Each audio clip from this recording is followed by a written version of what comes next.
各位小朋友，我们今天要讲的故事是爱打呼的大熊。又长又冷的冬天，在森林中又深又黑的洞穴里，大棕熊沉沉地睡着。大熊蜷成一团，紧闭着双眼，白天也睡，晚上也睡。冷风呼啸着，夜风咆哮着，但是大熊还是在打呼。可爱的小老鼠啪嗒啪嗒，蹑手蹑脚，偷偷溜进洞里。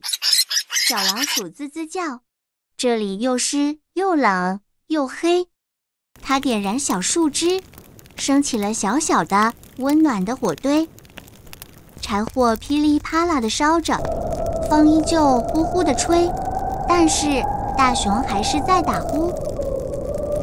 一双闪亮的眼睛朝洞里偷窥，老鼠喊：“是谁在那儿？”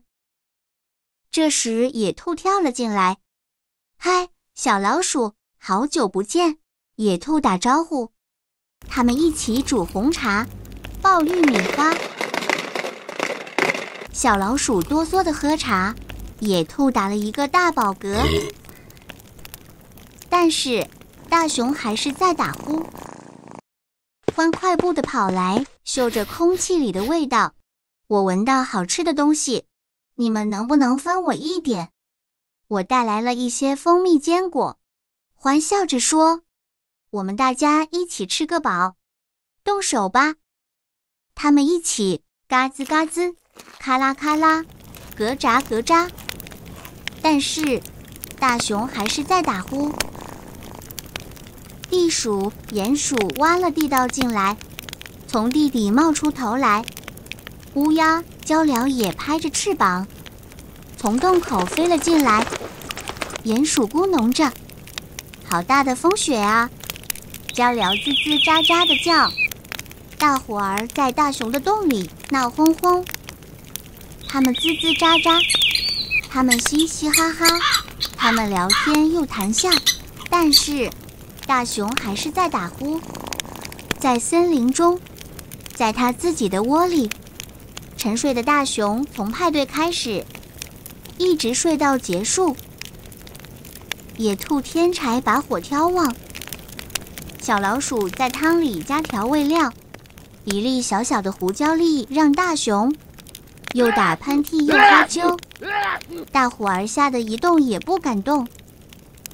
大熊醒来了，大熊咬牙切齿地咆哮着，大熊又吼又叫，大熊跳起来又重重踏步。你们偷偷跑进我的洞里，玩得那么开心，可是我呢？我一直在睡觉，而且什么东西都没吃。大熊抱怨着，就哭了起来。大熊抽抽噎噎的，哭不停。大熊哇哇大哭起来。小老鼠吱吱叫，不要难过，不要哭。你看，我们可以爆更多的玉米花，煮更多的红茶。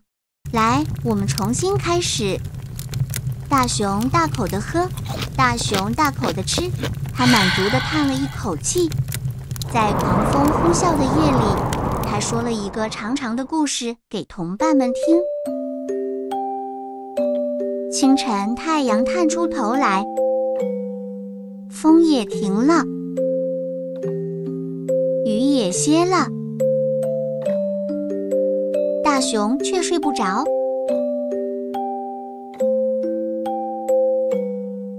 但是大熊的朋友们却都睡着了。小朋友，你们找得到睡着的老鼠、兔子、獾、地鼠、鼹鼠、乌鸦和鹪鹩吗？还是你也睡着了呢？